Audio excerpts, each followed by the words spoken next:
It's terrifying. Mine is a big destiny.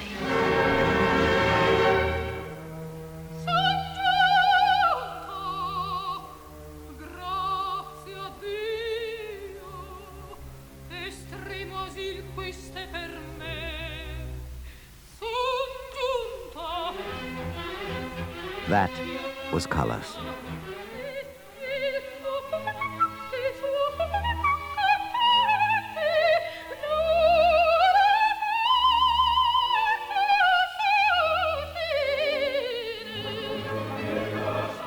That was Callas.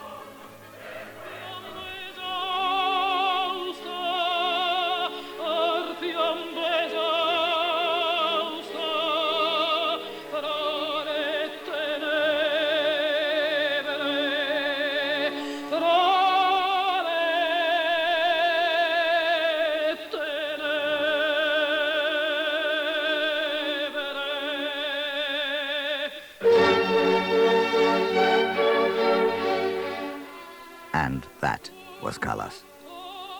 To her detractors, the many voices of Maria Callas were a flaw. To her admirers, they were what made her Callas. Her friend, conductor Nicola Ricchino, was asked by reporters, "But is it true that Maria Callas has 3 voices?" I said, "You're all wrong. Maria Callas has 300 voices. Maria really could sound like a mezzo, like a contralto, if she chose to, and then still sing high E flats. The possibilities of her instrument were infinite. Maria was the female voice." Maria Callas, the soprano whose intensely dramatic portrayals made her the most exciting opera singer of her time, died of a heart attack yesterday at her home in Paris. She was 53 years old. Miss Callas had told some friends this summer that she was concerned about her health. But others... It has been 10 years since the world first heard the news that Maria Callas was dead. One British critic said of her, "No longer a singer, she is now an idea." In death, her legend continues, as well as the myth and controversy that surrounded her throughout her career.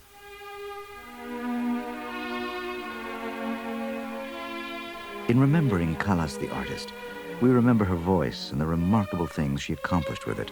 But along with the voice, this is a story of Maria Callas the woman, who equally fascinated the world. There are 2 people in me. I would like to be Maria, but there is the Callas that I have to live up to. I like to think that they both go together because Callas has been Maria. In my singing and in my work, Callas is sort of a celebrity. But destiny brought me into this career. I was forced into it first by my mother, then by my husband. I would have given it up with pleasure. Callas was born in Manhattan to Greek immigrant parents at Flower Fifth Avenue Hospital in 1923.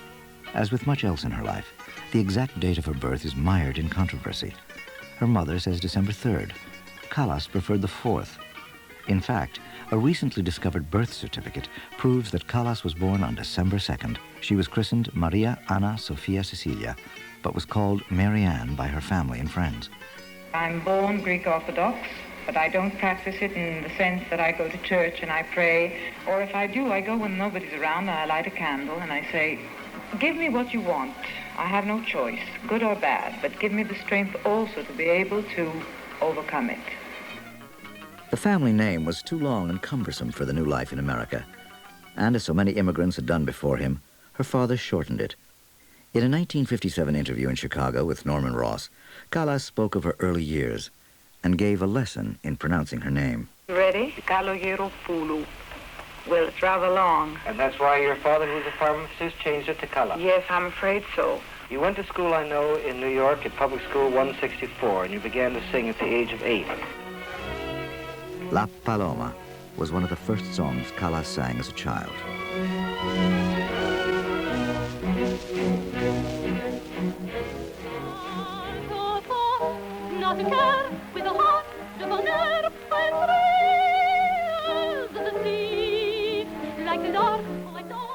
Later, she learned a popular ballad of the day called A Heart That's Free, which she heard Jeanette MacDonald sing in the 1936 movie San Francisco.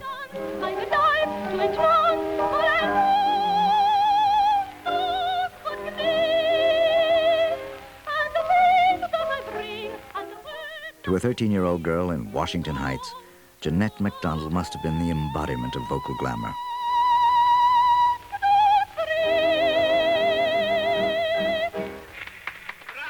There were also Saturday afternoon broadcasts from the Metropolitan Opera. One of the reigning prima donnas was Lily Pons. Callas heard her on the radio as Lucia di Lammermoor, a role that she would later make her own.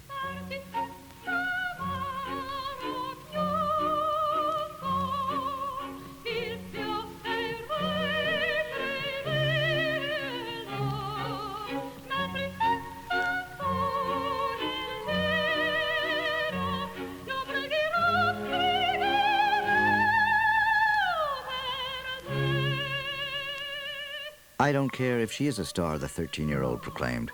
She sings off-key. One day I'm going to be a star myself, a bigger star than her. Curiously, Callas later denied having the ambition to be a singer. I didn't even think I had a voice. I was just sing for pleasure. I never even dreamed of having to have a career as a singer. I don't think I would have chosen that even. I might have chosen being a musician, or either a pianist probably, or an actress.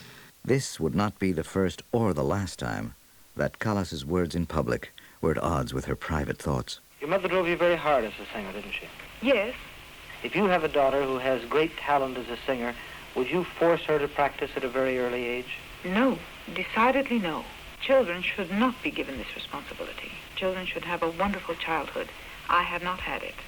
I wish I could have. You sang on the radio here as a little girl before you went to Athens. Who was the MC on that program? The MC was Jack Benny, imagine. And I didn't win the first prize. You didn't win the first prize? Oddly enough. I remember only Jack Benny was so terribly disappointed. He just couldn't believe it. There was a jury of, very famous children at that time. I don't remember who they were. Remember what you won? I won a Boulevard wristwatch. And the one that won first prize, I would be most curious to know what had happened to this boy. He was an accordion player. Imagine. Callas also entered talent contests, but not under her own name.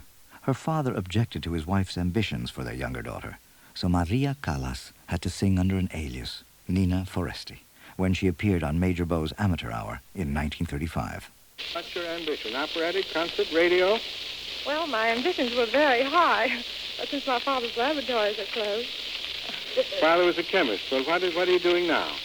Oh, I'm employed in the toy department of a large department store.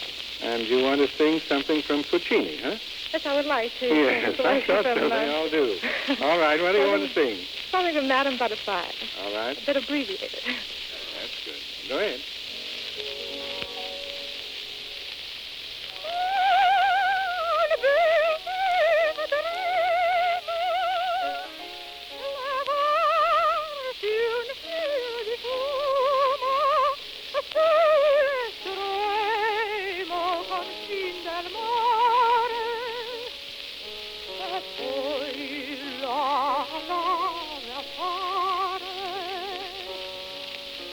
La nave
Nina Foresti, who sang an aria from Madame Butterfly. Callas only rated a D, according to the show's producer, with the notation, faint possibility for future. Radio interviewer Norman Ross. You never went very far in school, not beyond grade school. Why was that? We left for Greece in 1937, so I had just gone into high school. I went to Greece and I couldn't continue school there because my mother decided on my singing career. And you knew poverty, too, I know, in New York after the 1929 crash, and famine and cold and bombs in Greece in World War II. But there was quite a difference between poverty and living in the best manner my father could have. Poverty in Greece, yes, and it wasn't anybody's fault but the war.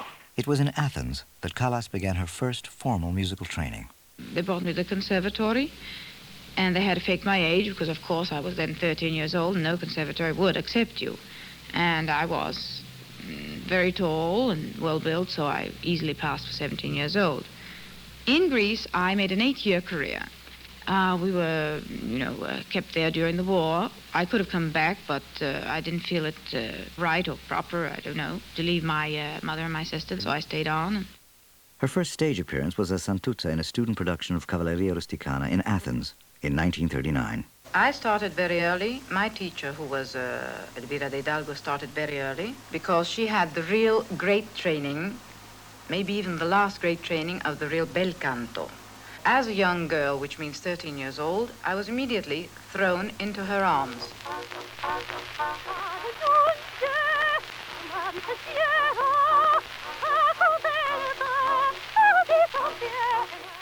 Elvira de Hidalgo had been a renowned coloratura soprano at La Scala and at the Metropolitan Opera, where she had appeared with Enrico Caruso.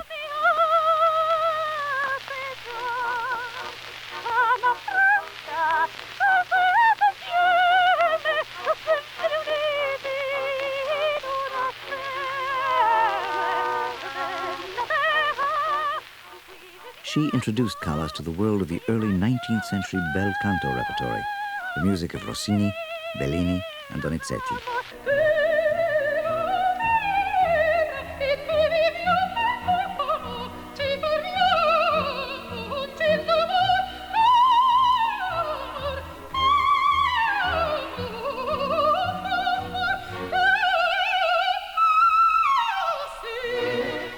The bel canto is not beautiful singing.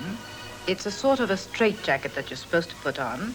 You have to exactly learn to form your sentences, learn music, which is essential, good taste, which is essential. When we say bel canto, it is not only the method that keeps your voice light, pushing the instrument into a certain zone where it might not be too large in sound, but penetrating. And teaching the scales, the trills, all the bel canto embellishments, which is a whole vast language on its own. To Callas, de Hidalgo became almost a surrogate mother and the center of her life. I was fascinated by listening to all her pupils, the mezzo-sopranos, even tenors, and it was most interesting because you learned a lot. So I used to go to the conservatoire, 10 o'clock in the morning, and I used to leave with the last pupil. Even de Hidalgo was quite amazed because she was asking me frequently, why do you stay here? My answer was that even from the least talented pupil, he can teach you something that you might not be able to do. De Hidalgo took equal pleasure in molding Callas's huge voice. She knew I was a very heavy voice, but she knew also that such heavy voices should always be kept limber.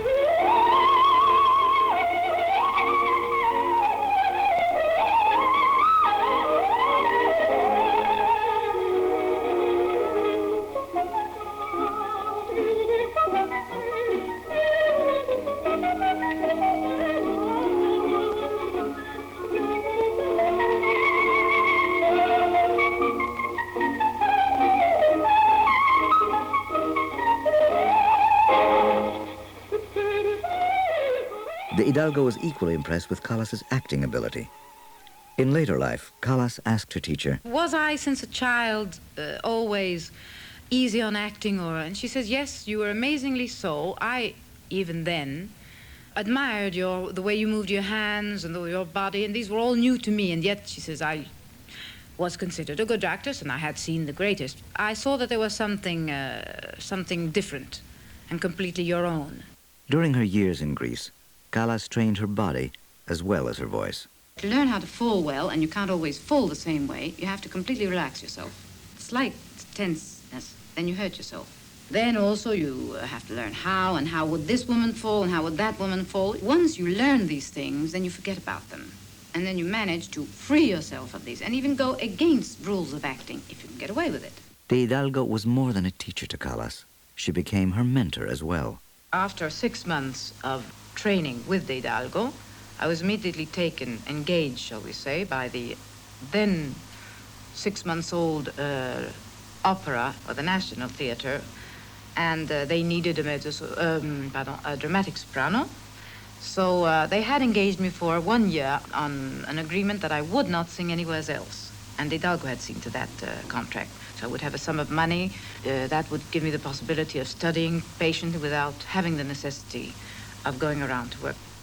After a debut in a small role in Fonsupe's operetta Boccaccio in 1940, Callas was given the part of Tosca in 1943 at the age of 19. Fate decreed that this would also be the last role she would perform 35 years later.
Though Callas first sang the part of Tosca in Greek, it was during these years that she learned Italian. My teacher, De Hidalgo, told me, you've got to learn Italian. In other words, it's ridiculous that you just sing without understanding what you're saying. I could have learned Italian, but I had to go to the fascist school.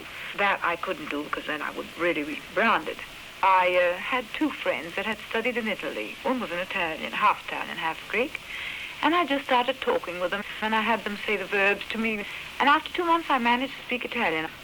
These early performances in Greece were a valuable learning experience for Callas. We had a operetta director. He was Renato Mordo. And he had said then 2 things that stuck to my mind. One, never move your hand unless you follow it with your mind and with your soul. The second thing he said was that when your colleague sings the role to you, sings his lines, try and forget what he's supposed to say, and your reactions must be as though you had never heard what he's saying, and it's all a first reaction. It must have something new about it. She also realized what it meant to be a prima donna. After a singer, you have to put your instrument to the service of music, not only to the bel canto, to the duty and the line of music. Then on, you really become, or you strive to become a musician. In other words, the main instrument of the orchestra, which is it is exactly the meaning of prima donna. In this first phase of her career, Callas became aware of the backstage jealousies and intrigues that are so much a part of the operatic world. It so happened, though, that I suppose I got on my colleagues' nerves. They were older people. I don't blame them. I was so young. And they couldn't understand why I was chosen for certain roles. And they just went on a strike, and they went to the Prime Minister and said, if she isn't brought down from first soprano to second soprano, well, we just won't sing with her, so she'll have to sing alone. I was most unhappy, and I just couldn't believe that such a thing was happening. With the war over, Callas returned to New York in 1945 to pursue a career. I came to America, and here I am, a very young girl of 21 with no one to believe in you. In fact, I remember poor old Merolin, who was San Francisco Opera House then, the director, heard me, and he said, oh, lovely voice, lovely this, lovely that. He says, but, you know, you're too young. Oh, no, he says, I couldn't trust a 21-year-old girl. He says, look, you go to Italy and make yourself a wonderful career, and then I'll engage you. In addition to San Francisco, Callas also sang for Edward Johnson, the general manager of the Metropolitan Opera. I auditioned for them, and they offered me parts that I didn't think fit for me. For instance, Butterfly, then I think I was too young and maybe a little bit too heavy. For a debut, it wouldn't have been right.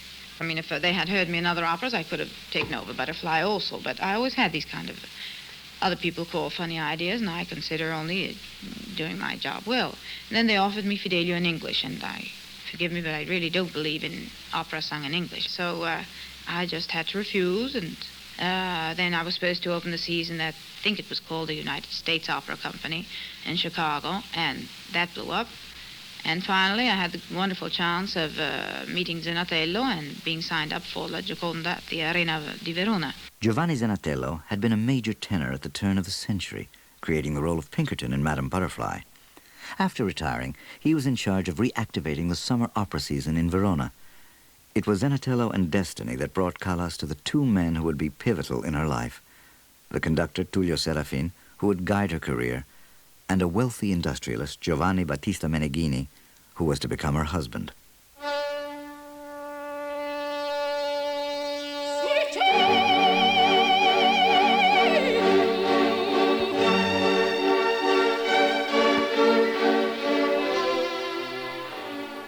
She made her Italian debut in the Arena of Verona on August 2nd, 1947, as Ponchielli's La Gioconda.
first thing I was taught. No matter what note you sing, no matter how dramatic or how light it is, it should always be within the middle of the note. There is no slurring, because it is against the rules of bel canto. You begin the aria and it ends. And the breathing should be just one large breath with very many breathings in the meantime. I think even the public, sometimes if you've managed to really to give this as it should, they themselves don't breathe. What I learned from Serafine was the characterization of Italian music is always a flowing movement, no matter how slow things go.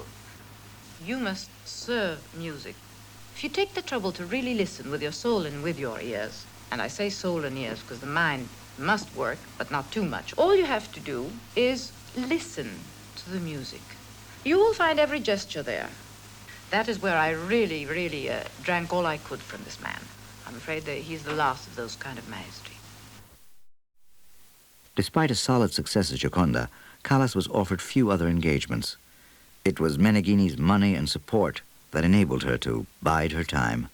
There were many a time at the beginning of my second career also, which I call the big career, after 1947, that nobody wanted to talk to me. I mean, no agent would touch me and give me a job because I was immediately after my debut in Italy, was not loved that much.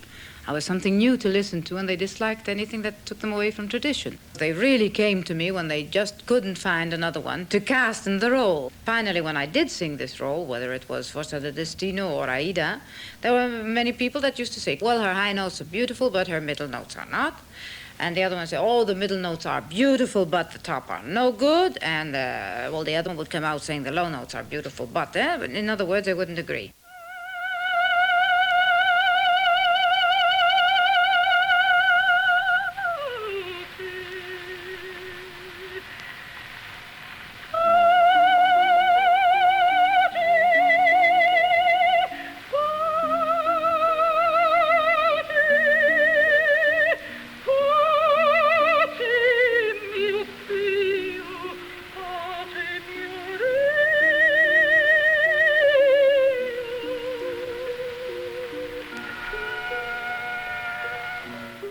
But what impressed me was in Forza del Destino in Trieste, one of those famous 4 months before I worked, they used to say that, well, she does know how to move on stage.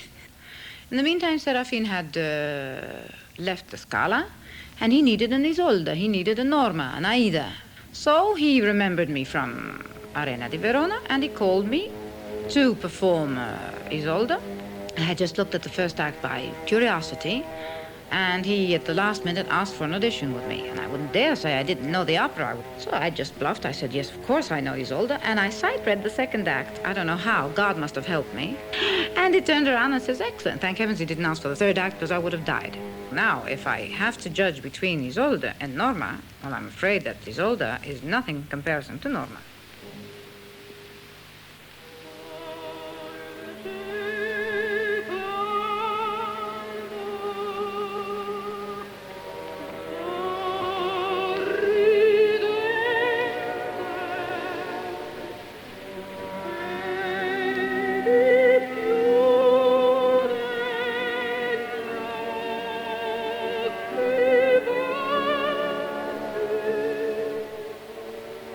Oh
It would be Serafine again, and again fate, that provided the turning point in Callas's career.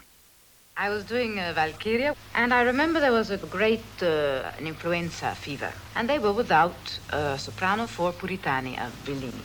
And poor old Serafine was exhausted, desperate. He couldn't find this singer and that singer. We didn't know what to do in the evening, so we were just, sight reading the role and playing around with the music. So his wife heard me singing the aria.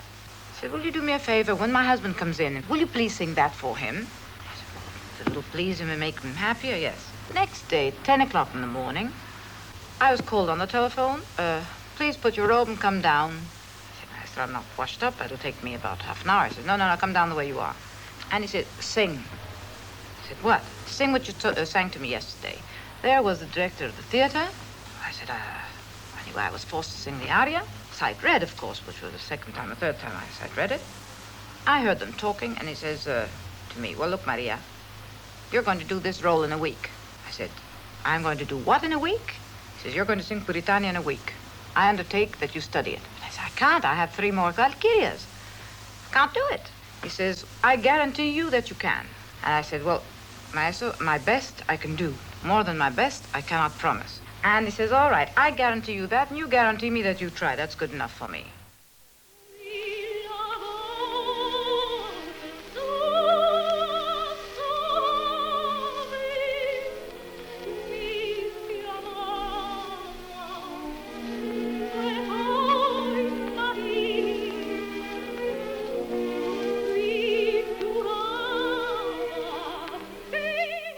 To understand the impact of Callas's feat, one has to understand that the role of Elvira in I Puritani had long been the property of light-voiced lyric sopranos such as Margherita Carosio. The artists Venice's Fenice Theatre had originally engaged to sing the part.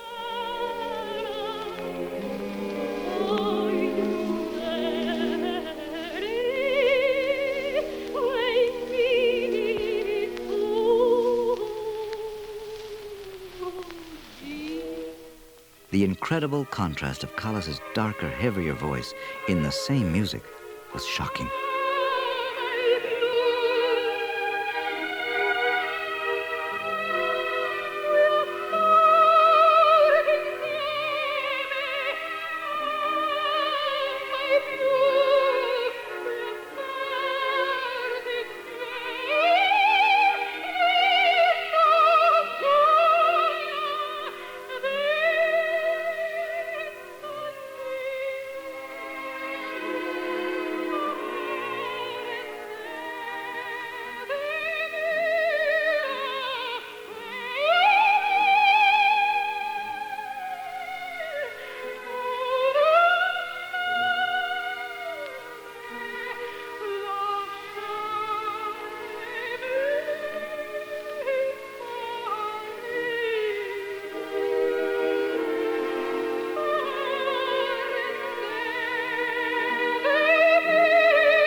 The phenomenon of a singer in the same week alternating Wagner's Brunhilde and then Bellini's Elvira was unheard of at the time and became the talk of the Italian music world. Franco Zeffirelli explains. What she did in Venice was really incredible. You need to be familiar with opera to realize the enormity of her achievement. It was as if someone asked Birgit Nilsson, who is famous for her great Wagnerian voice, to substitute overnight for Beverly Sills. Serafine knew instinctively that Callas's musical destiny lay within the bel canto repertory, and he gradually led her to roles such as Norma and Lucia. But for a while, Callas continued to sing the dramatic soprano roles that had launched her career. Puccini's Turandot, for example.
sang Turandot.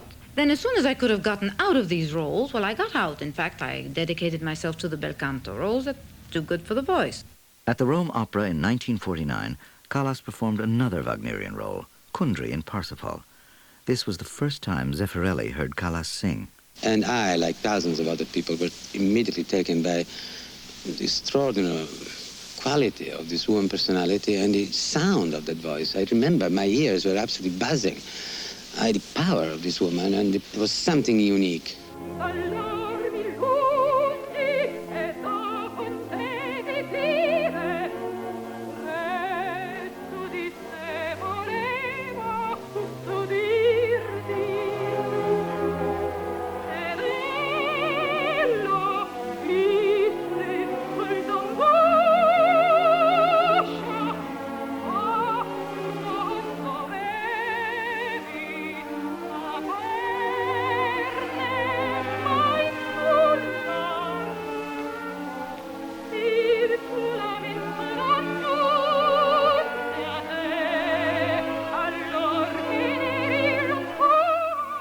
It was also in 1949 at the Teatro San Carlo in Naples that Callas sang the demanding part of Abigail in Verdi's Nabucco for the only time in her career.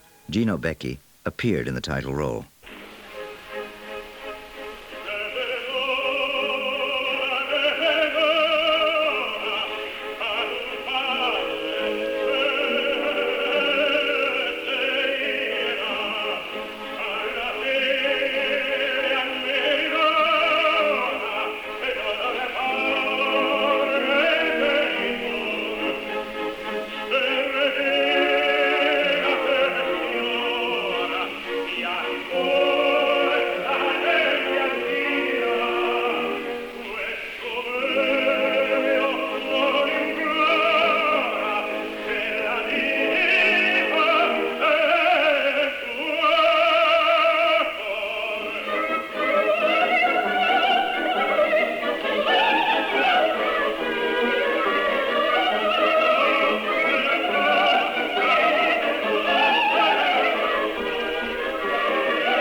In addition to appearing at major theaters in Italy, Callas and Serafin were engaged that same year for the international season at the Teatro Colón in Buenos Aires.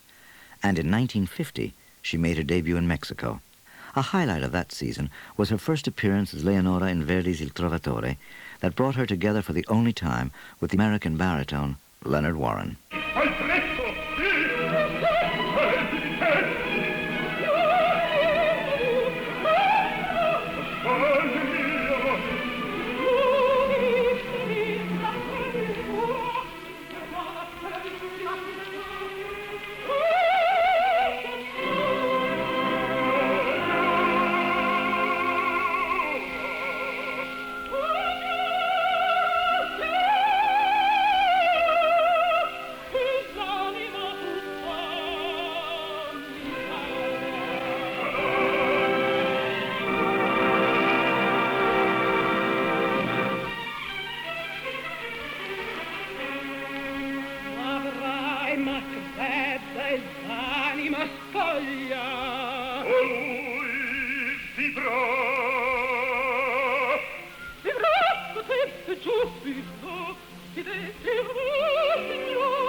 Those who were at Callas during her 3 seasons in Mexico still talk about her performance in Aida in the summer of 1951.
vendetta già prossimo il l'attore.